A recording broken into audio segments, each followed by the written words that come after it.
মানে প্রেসিডেন্টশিপ যখন ছেড়ে দেওয়ার সময় হবে তখন তারা এমন ম্যাসিং নোংরামি পর্যায়ে চলে গেল গন্ডগোলটা। আমার নামে স্ক্যান্ডাল ছড়াবে, দেবে গেলে তো আমাদের প্রধানমন্ত্রী শেখ হাসিনা থাকতো না।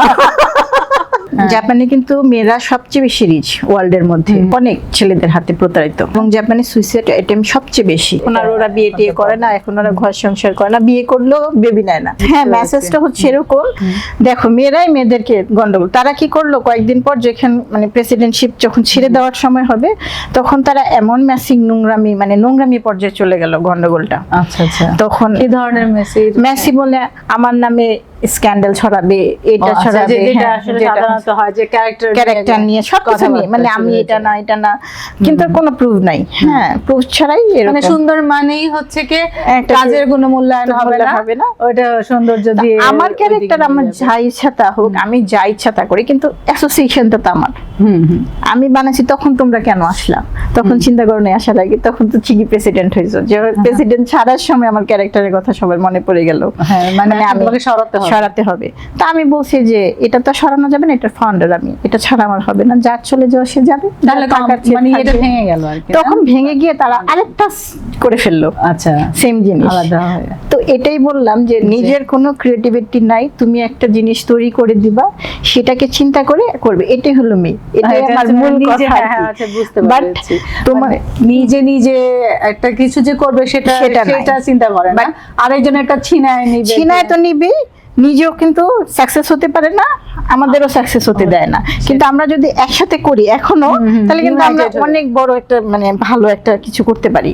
এটাই আমার মূল মানে মেসেজ। হ্যাঁ, মেসেজটা হচ্ছে এরকম যে একটা কিছু ভেঙে দেওয়া অনেক সহজ, কিন্তু করাটা কিন্তু অনেক গড়াটা কঠিন। আর আমারটা ভেঙে গেলেও আমার ক্রিয়েটিভিটি আমারই থাকবে। হ্যাঁ, আপনারা দুটো করলেও কেউ কারো ট্যালেন্টকে নিয়ে যেতে পারবে, আমি একটা কেন আরো দুটো বানাতে পারবো, সেটাতে সমস্যা নেই। আর আমার সাথে যদি একজনের মেম্বার থাকে সেটা তো আমার সমস্যা নাই। হ্যাঁ, যার যার প্রচেষ্টা তার জায়গায়, তারটা কেউ নিয়ে কিছু করে ফেলতে পারবে না। এটা নিয়ে এর সাথে আলোচনা, ওর সাথে আলোচনা, আমি কি সেটা আমি জানি, আমার কাজ জানে।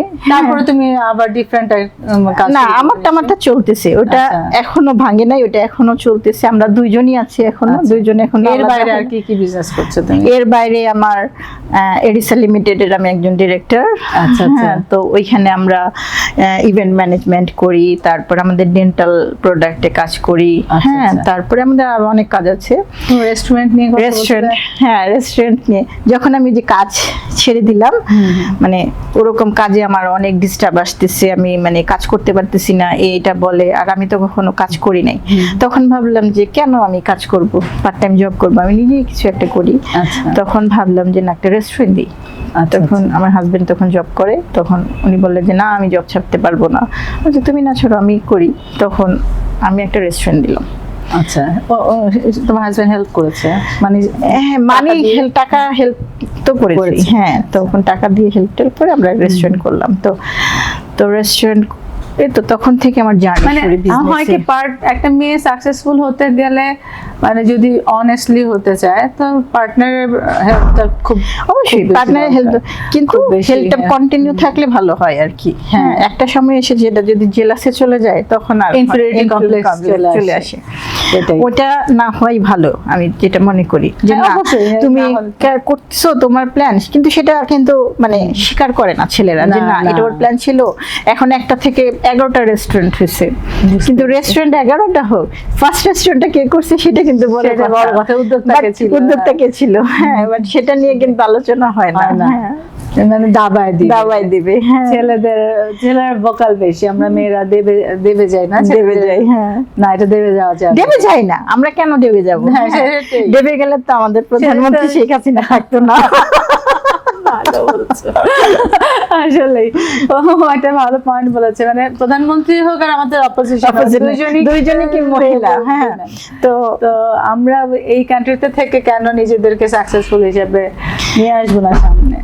জাপানি সুইসমেনরাও, জাপানে কিন্তু মেয়েরা সবচেয়ে বেশি রিচ ওয়ার্ল্ডের মধ্যে, মানে ওয়ার্ল্ডের মধ্যে রিচ হচ্ছে জাপানিজ মেয়েরা। কিন্তু তারপরও তারা কিন্তু অনেক ছেলেদের হাতে প্রতারিত, এবং জাপানে সুইসাইড অ্যাটেম্প সবচেয়ে বেশি ওয়ার্ল্ডের মধ্যে। যেমন মেয়েরা সবচেয়ে পয়সা, তেমন সুইসাইড বেশি করে। কেন হয়? ওরা হচ্ছে ওই যে ডিপ্রেশন, ছেলের দেশ থেকে বেশি আর কি ছ্যাঁকা খায় যেটা বলে। মানে ওখানে লয়াল না ছেলেরা তো একেবারেই লয়াল না, একদম লয়াল হয় না। তো ওদের তো সে কালচারটা আলাদা, আমাদের মতো না। তারপরও ওরা এখন তো জাপানি ইয়াং জেনারেশন নাই, বিকজ অফ তারা বিয়ে করে না, ওই যে সুইসাইড অ্যাটেম্পটা থাকে, তো এখন আর ওরা বিয়ে টিয়ে করে না, এখন ওরা ঘর সংসার করে না, বিয়ে করলেও বেবি নেয় না। ওরা আগে মানে বিয়ে করলো ওদের কমেন্ট, হ্যাঁ ব্রোকেন ফ্যামিলি, ওদের ফ্যামিলিটা বেশি ব্রোকেন, কারণ ওরা হচ্ছে ওই যে 18 এর পরে বাচ্চাদের করে কি আলাদা করে দেয়, তোমারটা তুমি করো, তোমারটা করো। আমেরিকান, তারপরে আমেরিকানদের মধ্যে একটা রেসপন্সিবিলিটি থাকে না। এখন ইদানিং আমেরিকাতে হচ্ছে যে ফ্যামিলিকে বিল্ড আপ করার জন্য ওরা মানে এই যে মাঝখানে অনেকদিন আমেরিকান ভিসা খুব দিল, কারণ এশিয়া থেকে নিয়ে গিয়ে দেখাতে চাচ্ছিল যে ফ্যামিলি বন্ডেজ, ওরা ফ্যামিলি ভিসা দিচ্ছিল, কিন্তু বাট এখন জাপানি ইয়াং জেনারেশন নাই একদম। তারা এর জন্যই আমাদের এখন একটা ভালো নিউজ হচ্ছে, এখন মানে বিদেশিদের বেশ নিচ্ছে জাপান, আচ্ছা আচ্ছা, যেহেতু আর কি ওদের ইয়াং জেনারেশন কমে যাচ্ছে, এটার জন্য মানে ওরাও ওই ইয়েতে আগাচ্ছে। হ্যাঁ, তো আমাদের এখন ফ্যামিলিকে যদি টিকিয়ে রাখতে হয়, বাচ্চাদের সামনে আমরা যদি সুন্দর করে একটা পরিবার না দেখাতে পারি, তাহলে আস্তে আস্তে আমাদের ইয়েটাও, সমাজটাও ওই দিকেই চলে যাচ্ছে, যে বাচ্চারা এখন বিয়ে করতে চায় না।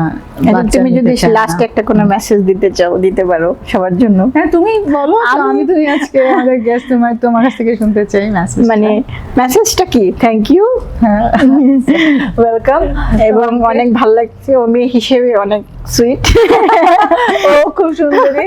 এটা সুন্দরী বলি না, মেয়ে হিসেবে ভালো বলছি, সুন্দর তো অবশ্যই, অনেক ভালো মনে। বাট আমরা যদি একজন আরেকজনকে মানে প্রশংসা করতে জানি, তাহলে মেয়েরা আরো বেশি এগিয়ে যাবে। আর সেটাই, আমাদের মেয়েরাই মেয়েদেরকে রেসপেক্ট সাপোর্ট দিতে হবে, তাহলে আমরা সুন্দর করে। এরপরে যাতে কেউ শোতে এসে বলে যে না এই মেয়েটা আমাকে হেল্প করেছে, এটা শুনতেও ভালো লাগবে। হ্যাঁ, খুবই ভালো লাগবে।